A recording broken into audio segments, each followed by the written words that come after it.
Thank you very much. Thank you. That's from the Elvis in Concert album. Yeah, nice. 1977, right? Yeah, the CBS special. That's all right. And I Yeah. like the way he did it there. I always say that's my favorite live recording of that song. Yeah. Different, a little Slowed bit it down. different, but yet still. Yeah, kind of like the classic original, yeah. And today it's all live. We're doing all those great hits, the classic songs, the ones that Elvis did all through the years. It's a lot of fun doing the live shows because we talked in the first hour about Elvis saying about the energy and all that, and you can feel it. Yeah. Even there in 1977, him doing a simple song like That's All Right. And they're going crazy. Yeah, you can hear a little extra step in his voice. He's just he's having a good time. If you've seen that video, there's a picture of that video, and even though he's heavier than normal, his little bouncing movements are cute. Yeah, he's having a good time. He's got a big smile on his face. Yeah, he's got a big smile on his face. And the crowd does too, and they pan the crowd a little bit. Yeah. Oh yeah. Folks. Yeah. And there's certain people I remember in that crowd when I think about that. There's a certain lady with blonde hair. She's sitting there. You remember her? She just looks stunned. Mesmerized. Yeah. You mesmerized. Yeah, that's a good stunned or mesmerized. Are we alone on this, or do you out there listening? Do you we're always watching Elvis, of course, but a lot of times I will start paying a little more attention to the guitar player, the drummer, the backup singers, or the crowd, just to see what's going on other than Elvis.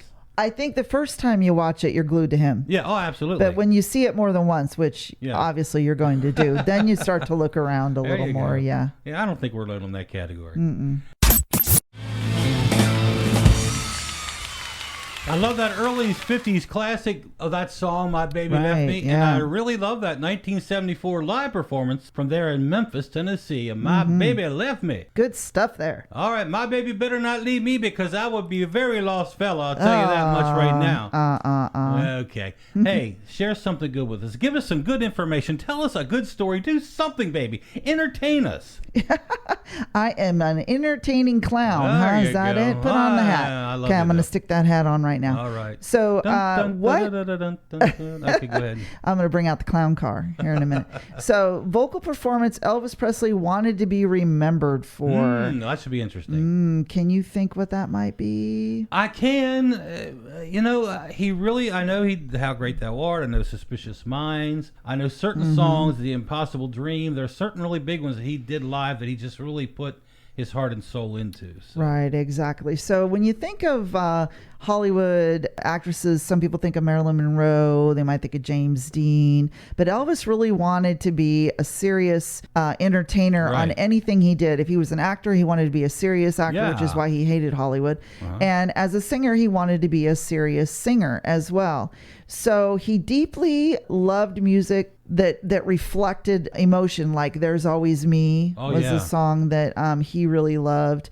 And he liked to say, if you listen to the ending, he was very proud of his semi-operatic delivery of the title at the very end. There's always me. Yeah, the big that really line. Yeah.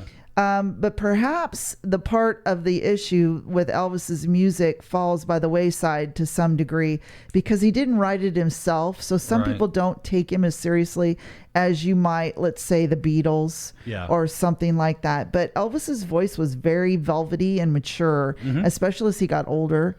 And he prided himself in those final notes. So any of those powerful operatic songs like Hurt. Oh, yeah, I forgot about Hurt. Some things at the end where he really pushed his vocals.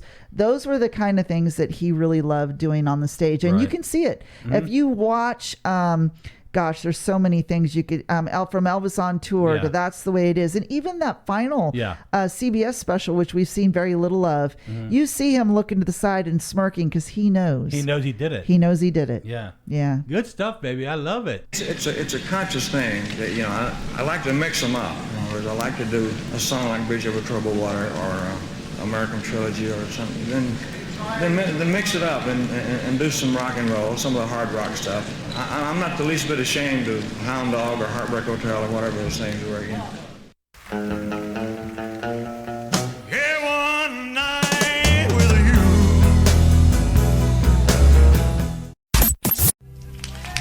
Aww. You like that, do you? I do. So sweet.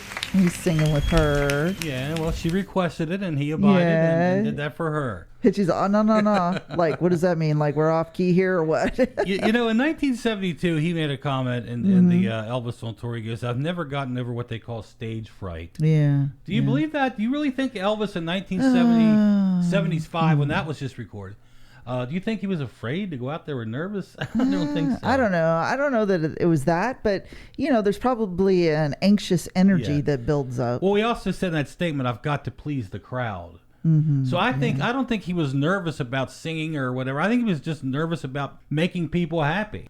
He was such a giver. He was, and that's why he would do things like that. What you just heard, just out of nowhere, doing a song that clearly he had forgotten quite a bit. I mean, that was 1960. He did GI Blues. Yeah, exactly. And he probably had never sung that song, for many, many years. But being Elvis, he said, "Okay, let's just try it." And right? but he knows that she's gonna love him for trying. Yeah. He doesn't have to do the whole thing, Right. and whatever. There you go. Good fellow, wasn't he? Yeah, he was. I did like in the ghetto, and I don't know. I wouldn't like to do all that type stuff, Well, in other words, I would like for everything to be a message because I think that there's still entertainment to be considered.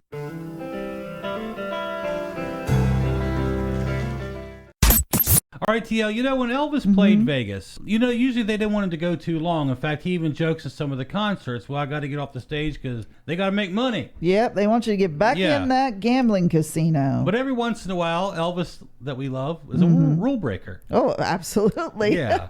His longest live concert was the closing show of his final Lake Tahoe season tour on May 9th, 1976. It lasted over 2 hours. Oh, that's awesome. During the show, he played over 30 songs. Occasionally, he even took live requests from the audience. Oh, wow. Yeah, that show was part of a 10-day engagement at the Sahara.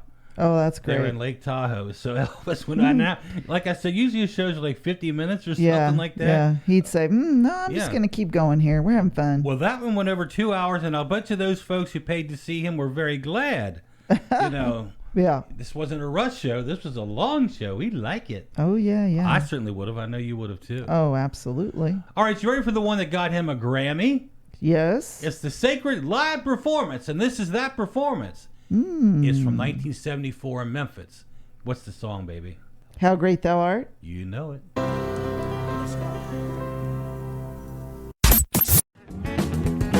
The songs you know. The music you love. We are your Blue Suede Connection.